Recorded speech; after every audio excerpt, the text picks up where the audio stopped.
Coming up on Mount Hermeneutics, divine hiddenness. An atheist would say, where is God? Show him to me. In fact, I contend that perhaps that's maybe the top argument for atheists, right along with the problems of evil.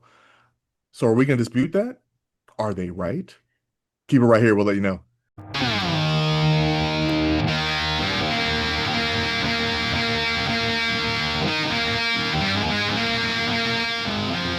You're listening to Mount Hermeneutics, where three Marines give their perspective on God, faith, and spirituality with a heavy lean on the divine council worldview.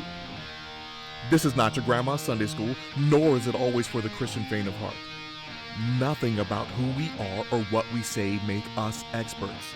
But you better believe we'll have a take, and perhaps it won't suck.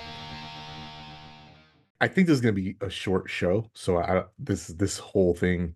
But then again, we never have a short show. This show tonight? Yeah. We've never had a short show. I got stuff to say, man. Okay. Okay. Well then strike that. We'll just be here all night. So I think she thinks your humor is, I don't understand why she thinks you're funny, but you know I'm funny. You've always thought I was funny. Oh boy. You're jealous of how funny I am. I don't know why we're friends. But so Mount Hermeneutics is free and it's available on all podcast platforms, including YouTube. That's what if you're watching this video, that's what you're on right now. And if it's your first time with us, I'm Andre. That is Brian. That is Matt. Fellas, what's happening? Hey, gentlemen. Is it Monday? Yeah, happy Monday. Oh, happy Monday. All day. Monday. All day long. For another 3 hours. Yeah. We'll see how long, all the pundits can just drag out the Charlie Kirk thing. It's still going. Yeah, it's still going.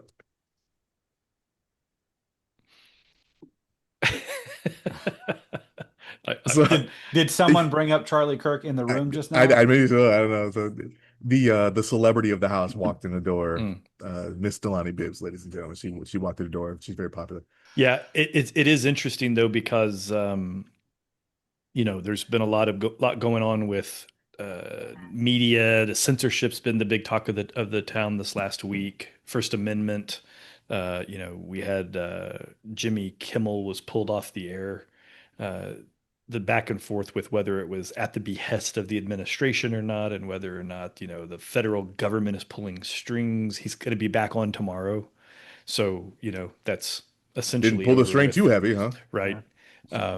Yeah. But the left is just gonna say that's because we protested and then they backed off because we won and yeah. The reality is still not gonna watch it. Yeah, it's like the WNBA, right? Like nobody watches Jimmy Kimmel, otherwise he wouldn't be losing $40 million a season. But yet, when he's not on, everybody's upset and they're up in arms about it. It's hilarious. It's gross. What are you going to do? It is gross. It is gross. It is. But that's not what we're here to talk about today. It's not. It's not. This was a listener request. Somebody asked for divine hiddenness and sent me. Were they asking us to hide ourselves divinely, or were they asking us to talk about divine hiddenness as it relates to? I mean, I got a lot of work to do if I'm going to do that. It was definitely the second one. Oh, okay. Oh, I see. And sent me a video by Gavin Ortland addressing the issue, which I thought he did quite adequately. I like Gavin. Yeah. Except for that little problem with him being reformed, but we'll let that go for today. Yeah. Calvinist. Right. Come on, Gavin, be better. Yeah. Come on, Gavin. But yeah, I thought he did a good job, but she wanted us to cover it too. So we're going to have to do it better than Gavin did. So yeah, no pressure. Yeah. I got a couple of things up my sleeve that he didn't cover. So at a high level, somebody want to take a shot at just kind of explaining it so we don't have to watch Gavin's video and like turn this into a 3-hour React video? Yeah, I wasn't planning to do the React video part.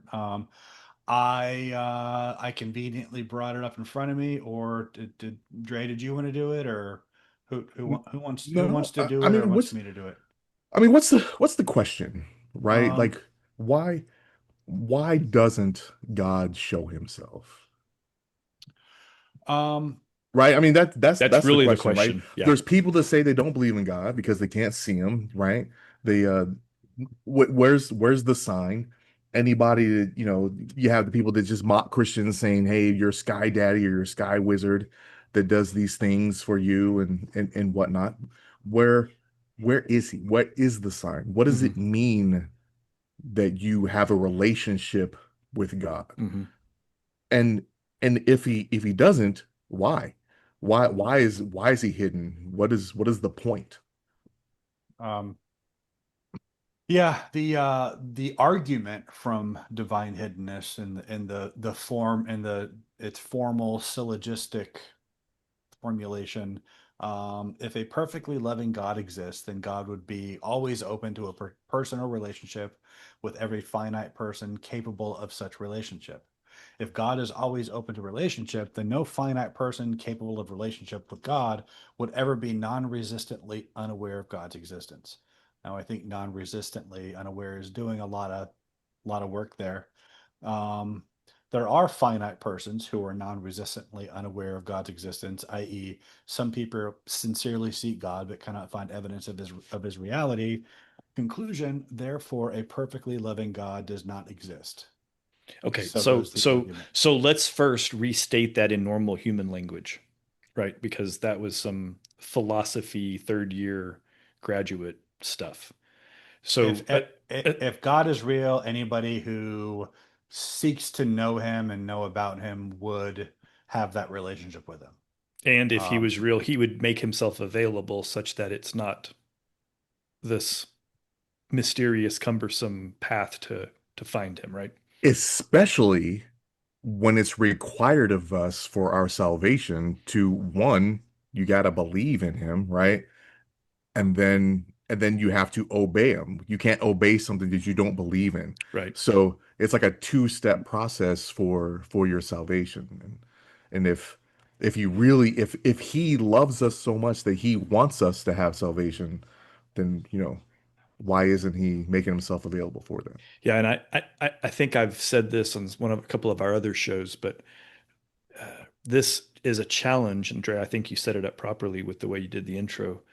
Um, I'm strongly of the opinion that Christians teaching their kids about the Easter Bunny and Santa Claus really set this up as a real landmine because we tell our kids about these fake things. We're going to call them entities, right? Santa Claus, the Easter Bunny, etc.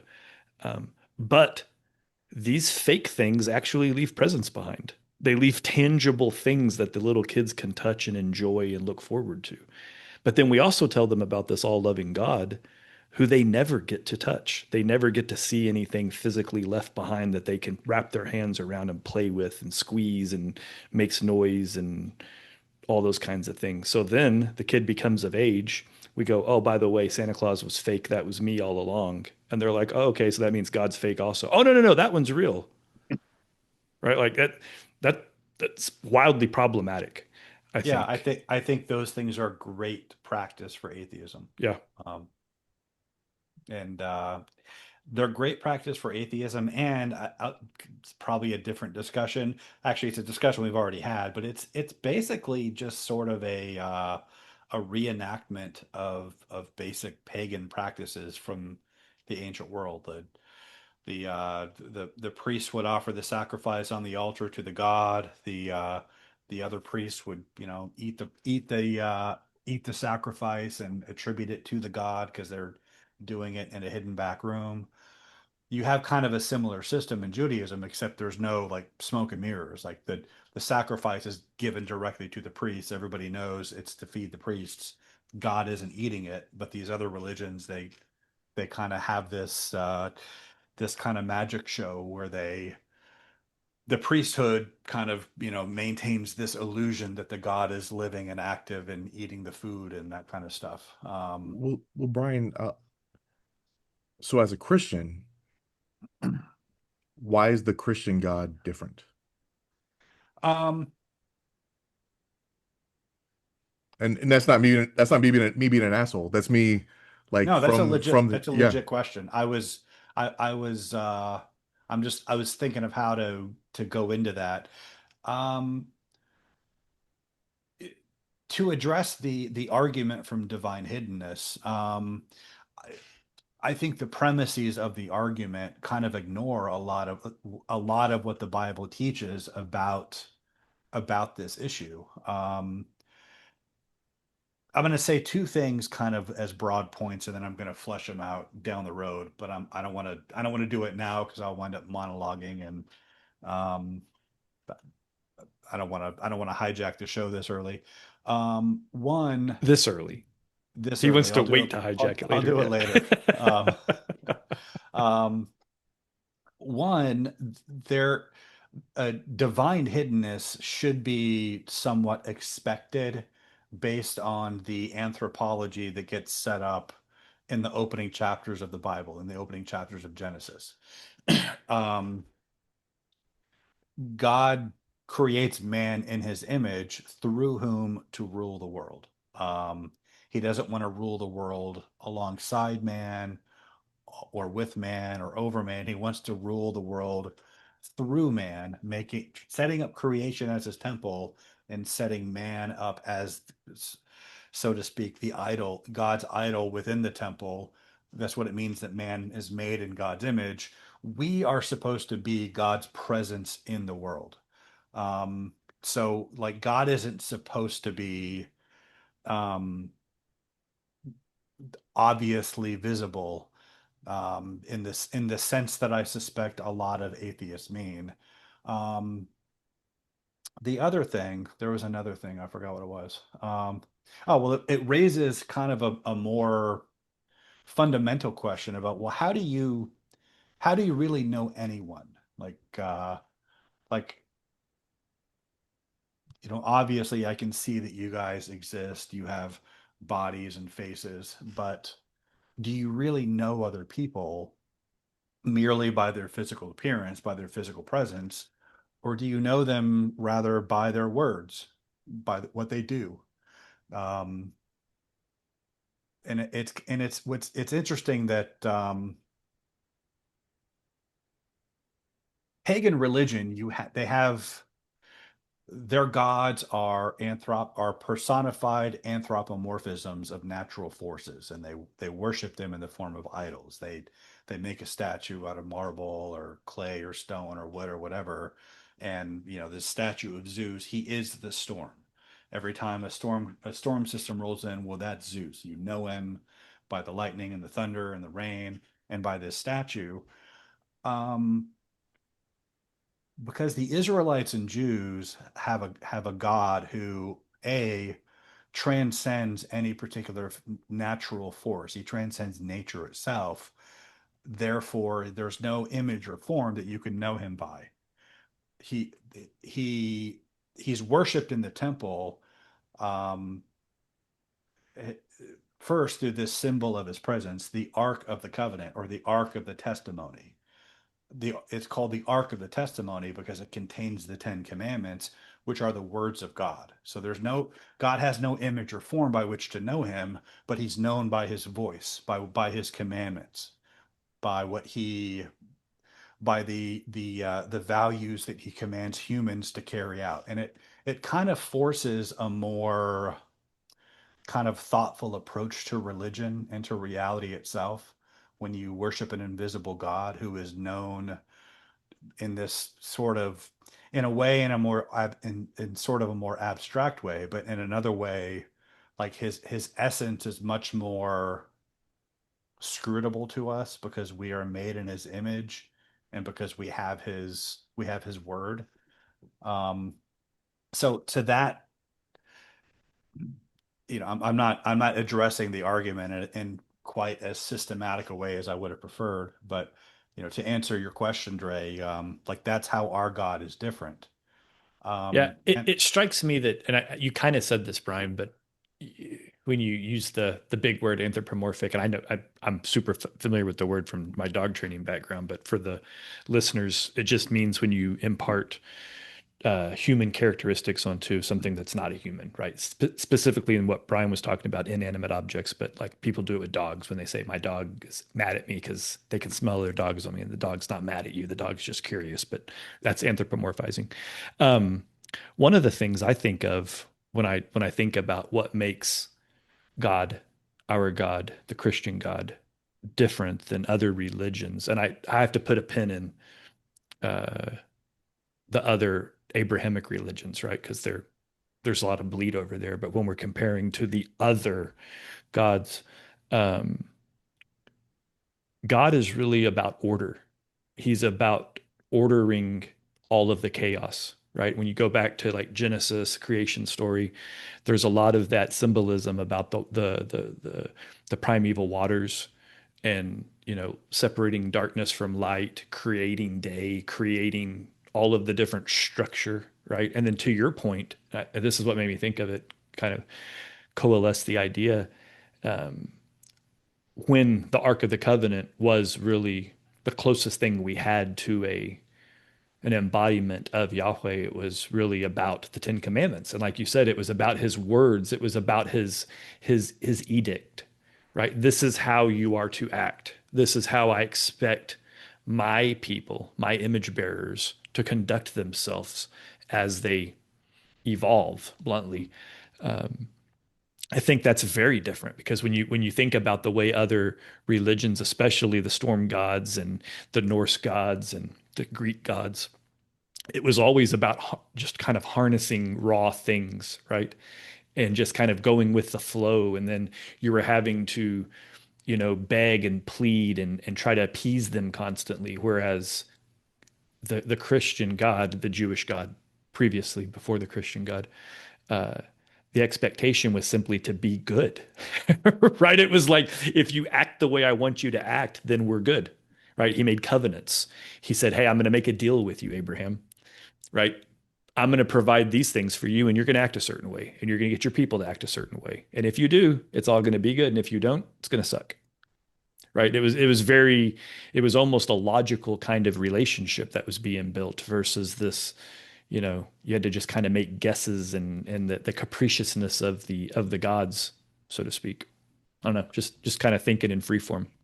You know, that's also interesting that we would because like I said earlier, it's a two-step process, right? So first you have to believe, and then you have to obey. Unless you're reformed.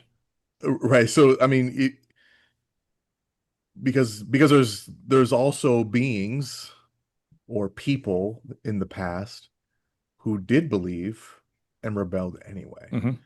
right? Did not obey. So the whole argument of just show yourself and I'll believe.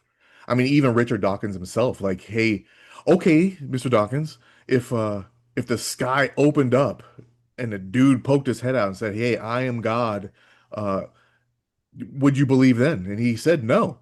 He said Right. I would think I was going crazy. Yeah. Because really, it's all really subjective because there's nothing you can be certain of except your own thoughts. Right. Brian brought up earlier, how do I even know that my two friends exist, right? Right. Like, because even your impression of me is your impression of me. And our thoughts might not be accurate, our thoughts might not be sane, Right. but what we can be certain of is that they are our thoughts. And It's very Rene Descartes of you. right here, so there isn't anything really objective because if there was, especially when it comes to rule or law, we wouldn't need a 12-man jury, right? We Well, we would we would just need one dude to be like, yeah, it's I clearly was objective. there. I seen it. Yeah, Everybody's like, oh, right. he saw it. Uh, You know, well, roll the credits. I I kind of agree. I kind of disagree. Well, that's the beauty of your thoughts. But I'm going to tell you why my thoughts are right. And Right.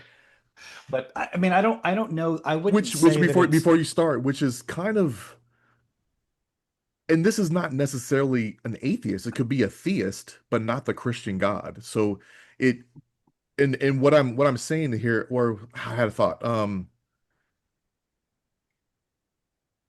the argument has to be convincing, right? So you have evidence, and there's biblical evidence with historical evidence, and we've gone through the all the apologetics, right? But if someone isn't convinced, and only a person can be convinced in themselves subjectively, our salvation depends on whether or not we can be convinced or not, and that's interesting. So tell me why you're right. Well, I mean, I don't think it's Convince a me, matter. Brian. I think pretty much all human experience is subjective. I mean, so there is a Concur. but there's kind of a paradox at work here. Reality is objective. It's our experience of it is subjective to our senses, and our senses can be different. How we process the information can be different, but how whatever's going on internally, what's happening externally in the real world, that's objective and real and true. And so the question is, does God objectively exist?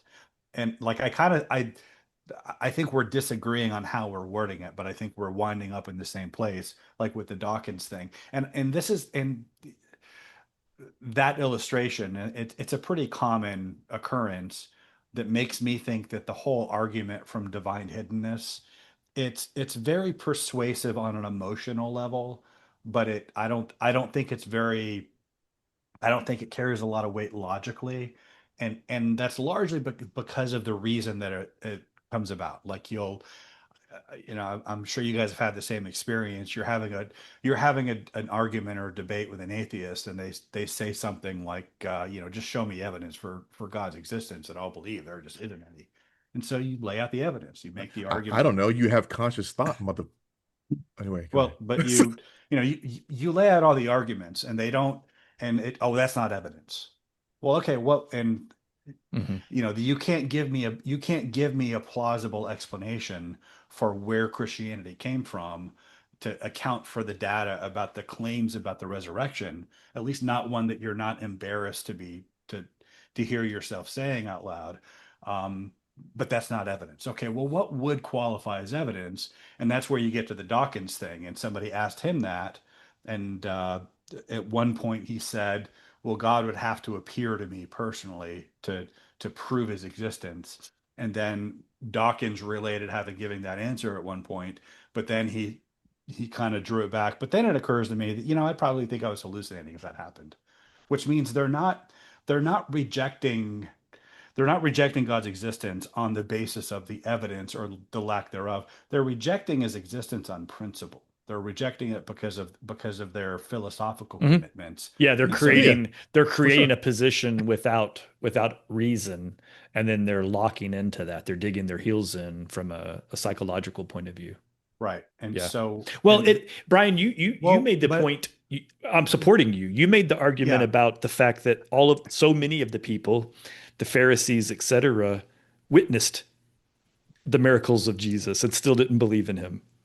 yeah, And I I mean, think all through that the was entire Old Testament, right? yeah, Like, I that mean, was hello, something I never Pharaoh. thought of. I remember we had this conversation a few months ago, and I was like, "Well, you have to see it. Everybody would believe." And you were like, "Matt, that's not true." And I was like, "Well, of course you would believe it if you saw it." You were like, "Think of all the people, in Jesus' time that saw him." And I was like, "Oh shit, a whole lot of exact. people saw that." And this brings up the crux of the matter, which is that, like, the argument the argument revolves so much around believing about God's existence. Well, why doesn't he just reveal himself to the world? Then we'd all believe about him. But that's not what he wants. What he Right. wants is for us to trust him. Believing about him is not the same as trusting him. And you see this in, of course, atheists reject the historicity of the Old Testament because they're atheists. But if you're not an atheist, there's no reason to. But you see in the Exodus how the Israelites saw the 10 plagues on Egypt. They saw the Red Sea part. They saw God every single day and night as a pillar of cloud by day and a pillar of fire by night. They heard God's voice speaking the 10 Commandments. They saw Moses going up to meet with God. God's existence was not in question for them. They knew he existed. When it came time to when they sent scouts into the promised land, and the 12 came back, 10 of them reported, its place is awesome, but it's overrun by giants. We're like grasshoppers to them. There's no way we can do it. But then Caleb and Joshua were like, well, no, we can totally take them. I mean, we've got the Lord on our side. What is your problem? And everybody freaked out, and no, God hates us. We should go back to Egypt to be slaves. We're not doing it. God just brought us out into the wilderness to kill us because he hates us. Again, they know he exists. It's just that they don't trust his intentions. And then God said, fine, if you don't trust me, then your graves can be on the wilderness. You can wander around pointlessly for 40 years. And then it's your children who you said would be enslaved who will go in and take the land that I promised your ancestors. And then they don't like that deal. So then they're like, well, okay, we change our minds. We'll go. We'll do it. And the God's like, no, don't do it. You're gonna get smoked if you do it. I'm not going with you. They didn't believe him. They went anyway. They got smoked, and then they wound up dying in the wilderness over 40 years, and their children took it. But like the bottom line there, like that's the major, like this event keeps being looked back on throughout the Old Testament, and in the New Testament. Do not be like your ancestors who I tested at the waters of Meribah, who would not believe in me, though they had seen what I had done. Um, the bottom line is it's not about whether you believe that God exists. The bottom line is, do you trust him? Are you willing to live your life trusting what he promises, obeying what he tells you to do? That's the thing that he wants. Appearing to people to make that to remove that doubt. That's not what it is. But Right.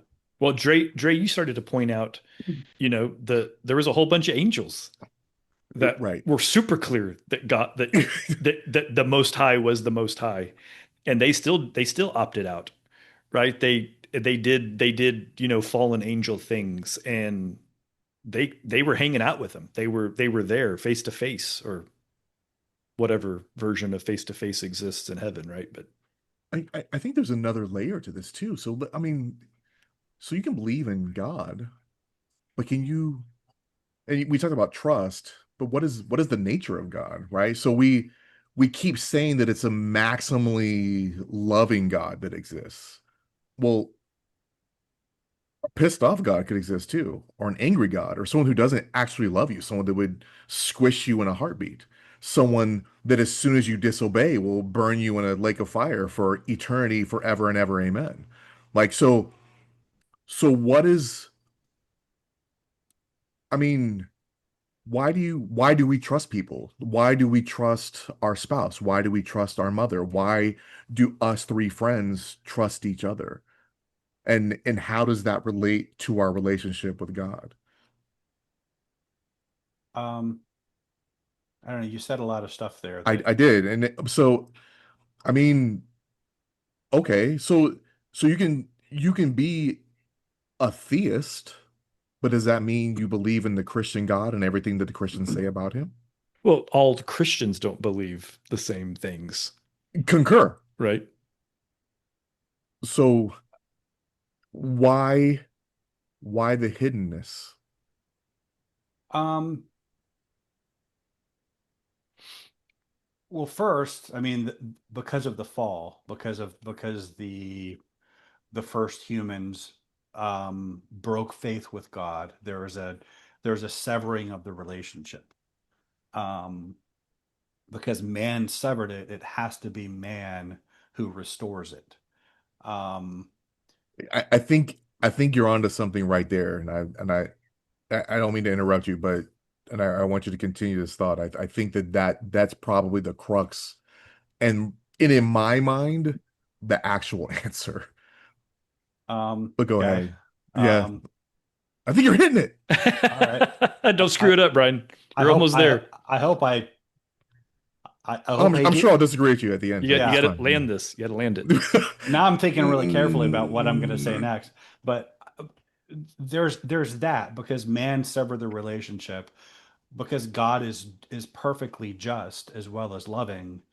One, he doesn't. Allegedly.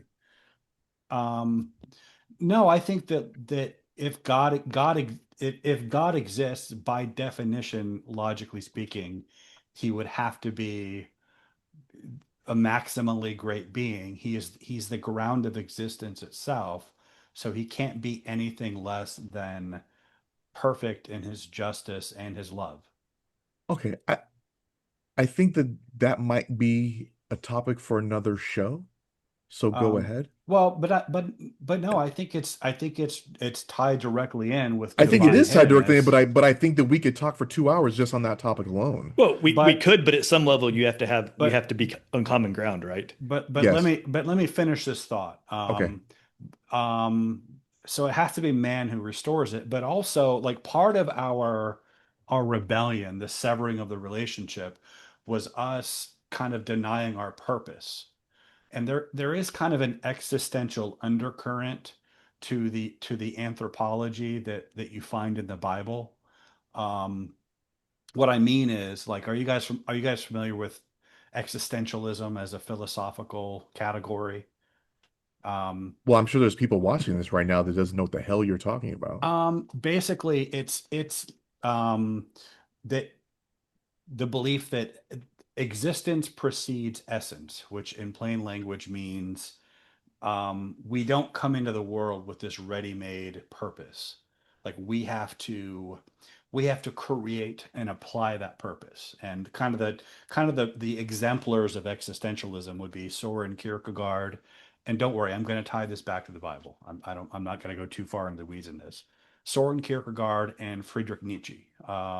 Kierkegaard had his sort of model for his existential philosophy was the night of infinite resignation and the night of faith. The night of infinite resignation is basically just resigned to, like, he uses the example of a man who is deeply in love with a woman, but his duty to God means that he has to choose his duty to God over his love for the woman. So he's infinitely resigned to the fact that he'll never be with her because he has to obey God. The the next level of Christian piety within this existential scheme is the knight of faith, who kind of grows out of the status of being the knight of infinite resignation and believes that like, yes, even though his duty to God prevents him from being with the woman he loves, nonetheless, he believes that his duty to God will bring him eventually into the arms of the woman he loves. Like, it's impossible. There's no reasonable basis for hoping in it, but his trust in God is such that he believes it anyway. And Abraham is kind of the exemplar of this. God tells him to sacrifice Isaac, in whom all of his hopes and all of God's promises are. He knows he has to do it. He's resigned to it, but at some point, Abraham his faith is such that despite the fact that he has to kill Isaac, he still believes that God's going to fulfill his promise of reckoning his offspring through Isaac. And of course, he was right. The other version, and don't worry, this is all gonna make sense when I'm done here. Um, are you guys familiar with the Nietzschean Übermensch concept? Yeah, but Um, again, high level it Yeah. for the listeners. so Nietzsche's big deal is God is dead. He believed that the Enlightenment rendered belief in God impossible for any reasonable person. With the death of God, he was afraid that nihilism would win the day. Nihilism being the absence of meaning. Without God, there's no meaning to life. It's all a big dumb accident. There's no there's no right or wrong, no truth, no meaning to anything. It's all just emptiness and despair. His answer to nihilism was, well, we need we need the Ubermensch, the overman or the superman to arise, who is this being who is his he is as much superior to man as man is to the apes, and that superiority lies in his creative powers being such that he can invent a new system of values that to apply to life to make up for the death of God. And he's kind of He's the Ubermensch because he is the supplier of this meaning. And so existential philosophy is kind of it mostly leans towards the Nietzschean Yeah. view I that was God gonna is dead. Yeah, I was going to do a quick summation for the casual listener. When Brian said existentialism, you probably had like a vision of like goth kids and like black face paint and sullen expressions, because those are the usual leaps that people take as they go right to nihilism without all of the other stuff in between. The reality is Nietzsche, Nothing matters, man. yeah, Nietzsche, he Nothing he wasn't matters. really that bad. His point was, this is where we're going if we don't get Right. something that we need. But And Yeah, it looks like he's kind he of right. he didn't embrace the nihilism that right, he feared it, and right. so the Ubermensch was his response to that. But this existentialism kind of led to this postmodern rot that we have now, wherein everybody invents their own meaning. There is no transcendent meaning that applies to everyone. Uh, There was no king in Israel, so everyone did what was right in their own eyes, that kind of thing. But I think there is some like a biblical basis for that kind of existentialism, in that it's true that we don't come into the world with that value, with that meaning readily there. I know that's counterintuitive to Christians because we say, but God gives us the meaning. I think the point of what we read in the Bible, though, is that God sets up creation as his temple, but his presence in the temple is man. He wants to be present in the world through us. You see God ordering creation by speaking order into it. He says, "Let there be," and there was, for each of the 6 days. And then Adam, he places them in the garden, and he brings in the animals to see what he will name them. So Adam, like God, is using his speech to impose another dimension of order into creation, which is Adam's job as God's image bearer. And that's what we're supposed to do as humans. Like we create with our speech. Much of what makes up human existence, human civilization, things like the economy and currency and governments and institutions and cultures and stories and national epics and countries and borders and laws and infrastructure, all of this stuff exists, but it exists solely as a construct of language. Like And it's what makes us different and better than animals, the fact that we can yeah. communicate, because a And gorilla would wipe our ass, right? our So ability to like, organize at another right. level. Yeah. And so we have this awesome power, this awesome creative power of speech, and what we are supposed to do with it. Yes, of course, we create civilization and laws and infrastructure, but we're our entire purpose for existence in the world is to be that, like each and every one of us is supposed to be that sort of Ubermensch, that knight of faith. We don't find value out in the world ready made. We have to impose it. And that's our job as Christians. That's our job as humans, but we fell from that job by rebelling. But because it's our responsibility to restore the relationship. Restoring the relationship means being restored to that function. And so as Christians who are regenerated and remade in the image of Christ, it is our job to supply that meaning to the world and make God known. If God was just obvious, then we wouldn't have a job to do as Christians, but also not as humans. Which kind of gets to another point, which is that I don't think that God's hiddenness is really just a matter of scale. Um, That was a point I was going to make toward the end. So yeah, oh, well, I then agree. I'll let you take No, it from I don't there. need to make the point that you just did. It's skill. Like we, um, would I mean he's not like I, hidden. yeah, I think I He's think right here. when you Like, I think when you zoom out and look at the universe in totality, like physicists over the past 100 years have just been astonished at the fine tuning of the universe, and they come up with all kinds of explanations for how it could be that way. That and even Richard Dawkins in his book The God Delusion uses the phrase apparent design. The universe appears to be designed. When you Weird. can consider, like, when the Big Bang was first proposed, it was ridiculed as an apologetic for the Book of Genesis.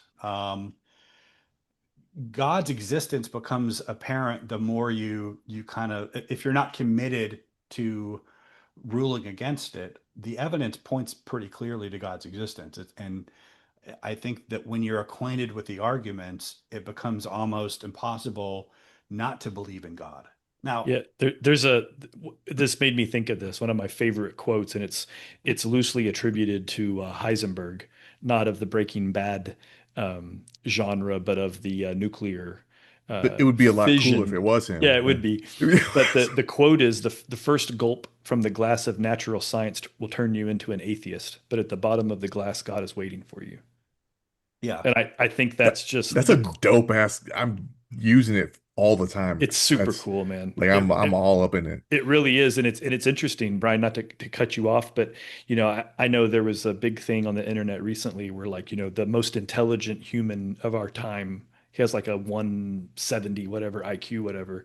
Some Asian guy Yeah, I think it to, was to like get racist with it. I think it was in the 200s but actually. the dude's Yeah. crazy smart. He's like Wicked smart. he's Avenger level smart, right? Yeah. And he's basically on record as saying, like, there's no way God's not real, right? And it's kind of all of what we're talking about right here in this little last part. But anyway, go ahead, Brian. Sorry. Um, but yeah, like now I will admit to, if I wake up on the wrong side of the bed, if I'm in a bad mood, if things aren't going my way, if I, there's all kinds of emotional or even digestive reasons why in any given moment, like you know, if I don't feel good, basically, if my tummy aches or I'm just cranky or whatever, I might, like, Which emotionally is a lot, by speaking, the way. Brian's cranky all the time. he's not, that's not a lie. But He's like the youngest of us, but the oldest. as I was saying, uh, see why I'm cranky all the time? You see what I got to deal with? But yeah, I think, like, emotionally, it might seem like God is distant and absent. But that's the flesh. That's because our appetites and our flesh and our sinful nature blinds us to these things. But from a rational standpoint, just understanding the way the world works, like the four arguments that I always refer to: the cosmological, teleological, moral, and argument from consciousness. They think they make it nearly impossible to believe God doesn't exist. But then the argument from the resurrection ratifies that's leads to as much certainty as you can have about anything, and ratifies those other arguments. Um, but the thing is, when you present these arguments to atheists, like, which I've done that, and people have sort of agreed intellectually with the conclusion. Yeah, seems good. I don't have the an objection to it. I just don't have faith, though. It's just not happening for me. which Um, which is a different thing, I think. I well, the assumption there, which I don't mean to cut you off, but I got to finish this point. Um, the way that they talk about faith as if it's something that just happens to you, and and they can be forgiven for that because so many Christians speak that way. Every time in the Bible where you see Jesus or the apostles preaching the gospel to people, they never speak of faith as if it's something that just happens to you. They are imploring their audience to do something about it. They make the argument, this is true. Repent and believe the good news. Brothers, save yourselves from this corrupt generation. Faith is not something that happens to you.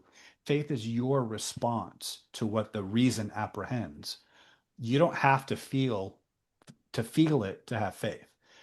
if you know rationally that God exists, if you don't have a better argument to to explain, if you don't have a better response to these arguments than that God exists, then just act as if he does. Commit yourself to the. Here's a really strange analogy to this. There is no serious person, adult, okay, that doesn't believe seatbelts are a good idea and that drinking and driving is a bad idea. Like these aren't these aren't, contestable concepts. And yet how many people don't put on a seatbelt, have a few drinks too many and decide to drive and then bad things happen, right? Like to me this is a similar concept. Anybody can look at it and go, "Oh yeah, you presented information, it checks out. I'm just not interested." Right? Like you have to actually Yeah. take that information and do something positive with it to be affected by it, or not affected by it in the case of. I think a And much bigger bucket, though, is people that believe that there's God, but how we present him or the evidence that's brought forward is less convincing to believe in the Christian God. And to me, I think atheists are silly. Like, really, dude? Like, I can see you arguing about the nature of God, but I can't see you denying that he even exists at all. That's just fucking silly. So, okay. and to Matt's analogy, I do think it is kind of a form of drunkenness. That's what I'm trying to get at. It's Sure, yeah. because Like it, I just don't think anybody goes, "What? Drinking and driving's fine."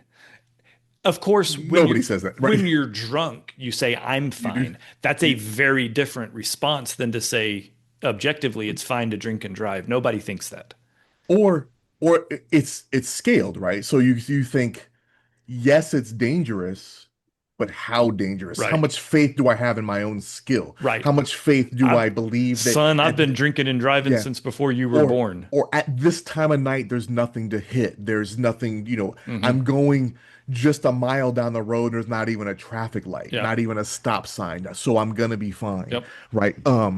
You start rationalizing all these things, and I think that people start rationalizing God as well. They got Pascal's wager, right? So Hmm. all of a sudden we start thinking like we need to do things because now I'm thinking because we've been programmed for this reward at the end.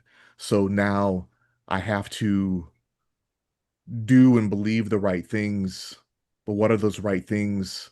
And then I think that divine hiddenness kind of pokes in that. Kind of like you have the stories of, the king that loves a woman, but she's a peasant, and she'll never know if she loves him or not because he's the king, Literally right? every Hallmark movie. Right, yeah. Oh, right. Prince Hakeem leaves Zamunda and goes to Queens to go find his Yeah. queen Yeah. and when you works at think, McDowell's. So and even the Bible, God comes down and is born in a freaking manger. or the Clark Kent analogy, Like, I mean, Clark Kent, there's a Christological analogy there. it's true. I It's don't true. think you've ever Yeah. brought that up before. I think that's new. But Should I explain it? so Well, I want to, I don't want to take this. I mean, I think we're kind of on a good tact here, right? But I think that the hiddenness is not as hidden as people want it to be. That's my take. they want something grand when Well, they want this big, like, fancy reason, right? But like, I don't know. There's like a couple They of they you they want they they want to be want some Xerxes to be like, you will find, well, my right? point is Right. there's a couple of instances where God literally just said, "Seek me and you'll find me." Right? Which kind of goes back to what you guys were saying. I'm just trying to like hyper simplify it, Right. right? Like he's not divinely hidden and like he's not Carmen San Diego. Yeah, he's not hiding behind a tree. He's like, you didn't see me, so I guess you're burning in hell. He's not Where's Waldo to where you have to stare at a book for 3 hours until your eyes bleed, right? He's not You a three dumb bastard. he's It's a not a schooner. 3D sailboat that's hidden behind like squiggles, shout out Kevin Smith. He's simply there, but he wants us to come look for him. And to the point that Brian made, because of the fall, because he originally was there in plain view. And we proved that we're not capable of accepting his holiness at face value. We have to work at things, Well, right? What's crazy is that he's not hidden. That's what I'm saying. He's not We hidden. just don't see. And that's why I did the quick. yeah. Yeah. I was like, there's a simple verse somewhere, and it's in Jeremiah, right? You will seek me and find me when you seek me with all your heart. Like all you gotta do is look, but you have to actually try. Now, the atheist argument, Gavin Ortland in his video, he referenced there's a scene there from that Liam Neeson movie, The Gray, where Yeah, he's yeah, yeah. out in the wilderness and he's shouting at God to just show him something. Mhm. I haven't seen the movie, but it seems like It's a good scene. in this situation, he's calling on God to save him from an actual situation. Um, From wolves, right? Yeah, Yeah, I haven't seen the movie. I yeah, just it's saw that wolves. one. It's man versus wolves in the cold. yeah. But the which I think calling on God to save you from a specific situation is one thing. Um, to the to the apologetics question, the argument against God's existence, there are those people who are in that situation where they're going through some kind of crisis in their life. They cry out to God to intervene in some way, to answer their prayer, to give them a sign, and God doesn't give them a sign. Therefore, and so they renounce God and they become Right. atheists. Um, yes, that happens. Those people would, according to the terms of the argument, those people would be considered the non-resistantly unaware of God's existence that they think proves their case. But that's not, I don't think that qualifies as non-resistantly unaware of God's existence. They're demanding that God reveal himself to them on their On their terms. terms. Yep. Like if there was no other argument for God's existence, and I kind of blame Christians for this to a very large degree. I can't blame all of this on atheists, because the way that a lot of Christians talk about their own conversion or their own daily experience as Christians, particularly in the charismatic kind of Pentecostal camp, where they just kind of casually talk about how I was praying and the Holy Spirit told me this and da, da, da, Hmm. da, and I say this as someone who sincerely believes that there have been times when God spoke to me. If God has spoken to you, you're not casual about it. You don't just drop that as like a you know like he's your buddy. Like it's something that you recognize how weird that is. But the way that Christians talk about, some Christians of that particular variety, they make it sound like God is just dropping in all the time and giving us a constant set of instructions to follow in life, when no, he really hasn't promised that. He's made himself knowable through creation and through the sign, what Jesus called the sign of Jonah, Jesus' resurrection. And yes, I do think that there are times when you're a Christian and you have what we refer to as a relationship with God, when yeah, I do think God will answer prayers. Um, but it's rarely in as conspicuous and undeniable a way as the kind of Liam Neeson example calls for. What they're demanding is, God come to them as a supplicant on his knees to try to Hmm. satisfy them in a way that compels them, that takes Yep. away any responsibility on their part. And again, faith is not something that just happens to you necessarily.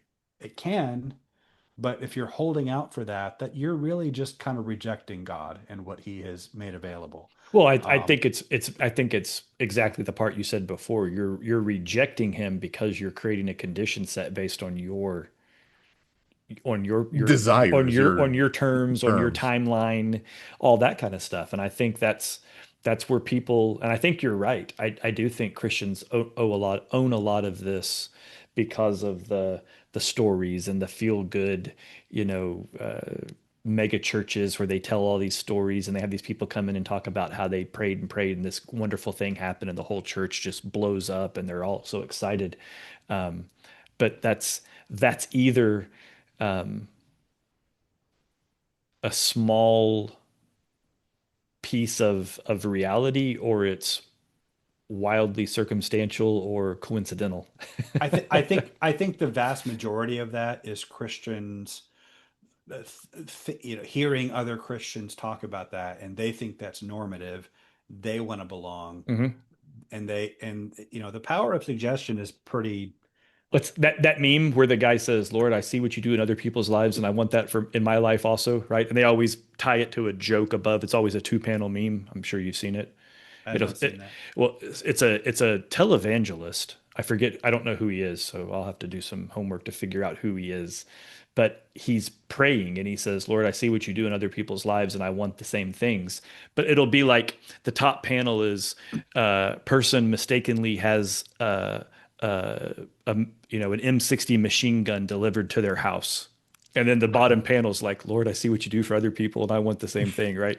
And it's always as a joke, but that's the point of the meme is that Christians want all the cool things to happen, Right. right? Because it happened to one person, and nobody sits around and begs to go through the trials of Job.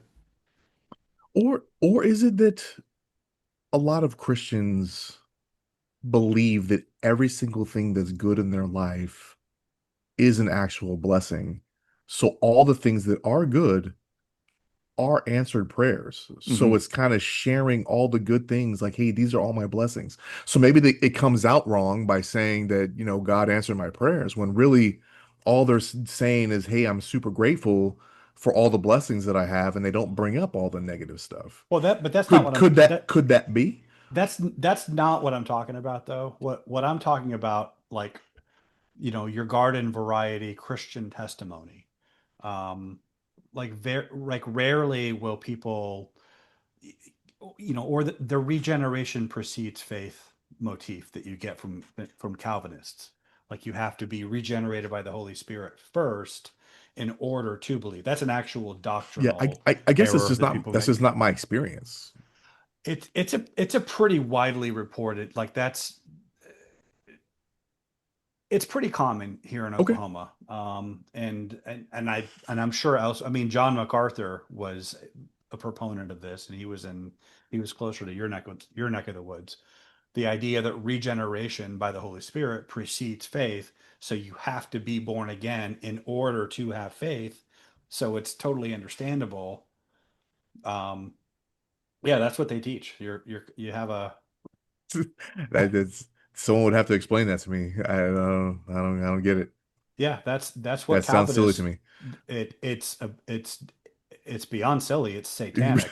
But that's what R.C. Sproul, who was like the Pope of Calvinism, he taught that. I mean, that's what Calvinism teaches, that regeneration has to happen first for faith to be possible. When every time this appears in the Bible, faith always precedes and is the condition of regeneration, and you can even lose your faith after being regenerated, and you lose your salvation. That's the consistent teaching of the Bible. But a lot of modern Christians, they they get the whole they're taught that regeneration precedes faith. A lot of people aren't even conscious that they're thinking in those terms. It's just sort of it's just kind of the undercurrent in the teachings that they imbibe. And so when they're giving their testimony, they talk about how the Holy Spirit moved in them to give them faith, and that's how they got there. And so when the atheist, is when Liam Neeson is crying out for God to reveal himself, he's asking for that very thing that Christians talk about as if it's the most obvious thing in the Bible.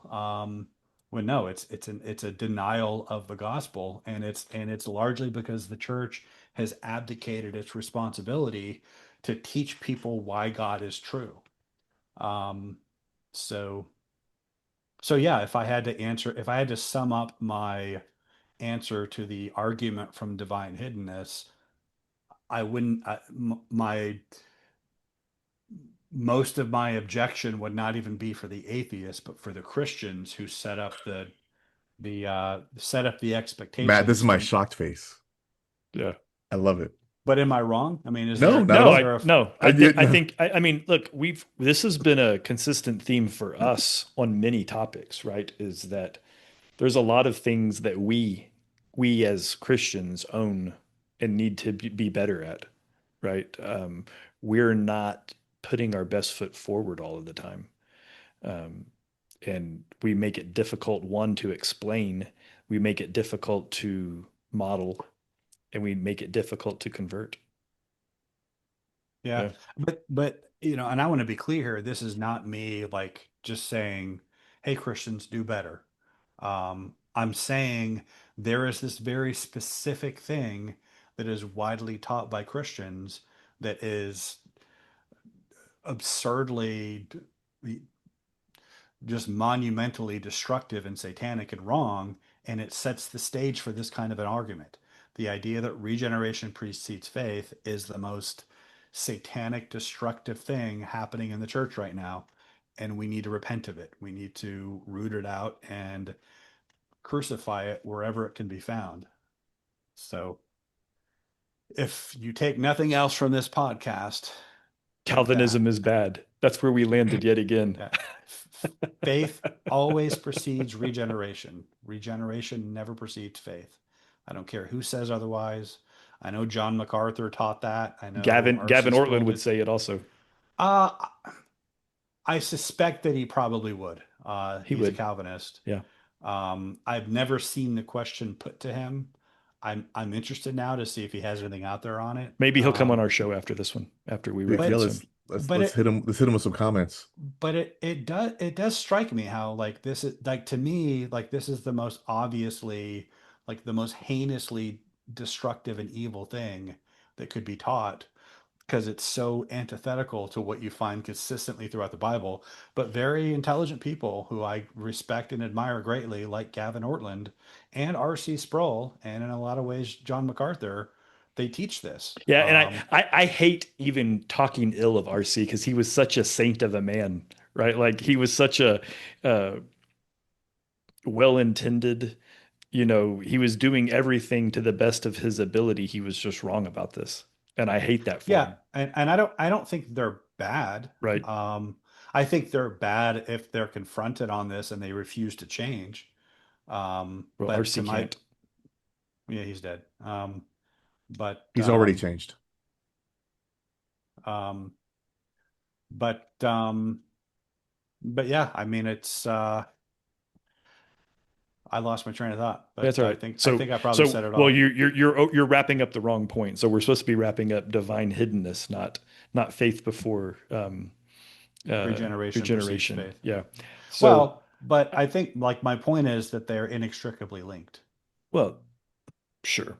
The argument from divine hiddenness is predicated on the expectations set up by the Christian teaching that regeneration precedes faith.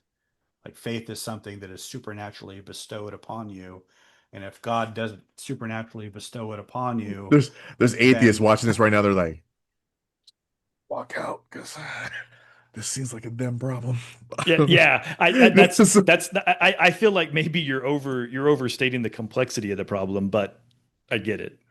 I think I simplified it pretty well, if I do say so myself. Okay. well, Well, we'll see what the comments yeah, say. we'll find out what our listeners think. Specifically, Corey, did Brian simply answer the question? Plus, I'm pretty sure we solved it though. We certainly solved it. We did, John, we yeah. solved it. I mean, the reality What is do you I mean? solved it with what was that Jeremiah I 29:13. I mean, that solves it. mean, duh. He's not hidden. You're just not looking hard enough, Do you even Christian, bro? right? So what, Brian? You have any last words here? Um, no, I think I summed it up pretty well, if I Okay, do say so myself. Matt, you got something? Got some save Um, rounds? Save rounds? no saved rounds. We didn't do a little early thing. I just want to give my wife a shout out. We're headed to DC tomorrow. So by the Oh yeah. time you see this, we'll be back from our trip to DC, where she's being awarded a pretty big annual award from the Veterans Administration as a woman veteran trailblazer of the year. So she's getting presented this award in front of the Women's Veteran Memorial on the mall, and then we're going to get a tour of the Capitol and the Library of Congress, I think, or something like that. I don't know. There's a couple of days and festivities, and there'll be pics on the internet and social media and all that. But it's kind of cool. She's kind of a big deal apparently, and I'm just going as arm candy. So I'm But just you just you gel your hair properly yeah and just yeah put on a nice suit. Be yep. like, hey, I'm just gonna walk around and give finger guns to yeah, everybody when I see them. hey, that's my shit over there. Right? Yeah, Just so you know. that's what I do. Okay. Yeah, I mean, cool. I mean, congratulations, Carrie. Yep. You're the best. Um, my question, I mean, my answer to divine hiddenness is that it's not like it's not like it's everywhere. It's right in front of you. God is right here. It's not that Uh, deep. it's really not. So, you know, he in all is all through him all, right? So there's nothing hidden. I don't even know how else to put it. Like it's he's right there. I see God. He's everywhere. So with that, I will say stay enlightened. In other words, seek God with all your heart and stay curious, which would cause you to do that. And we'll see you next week. God bless.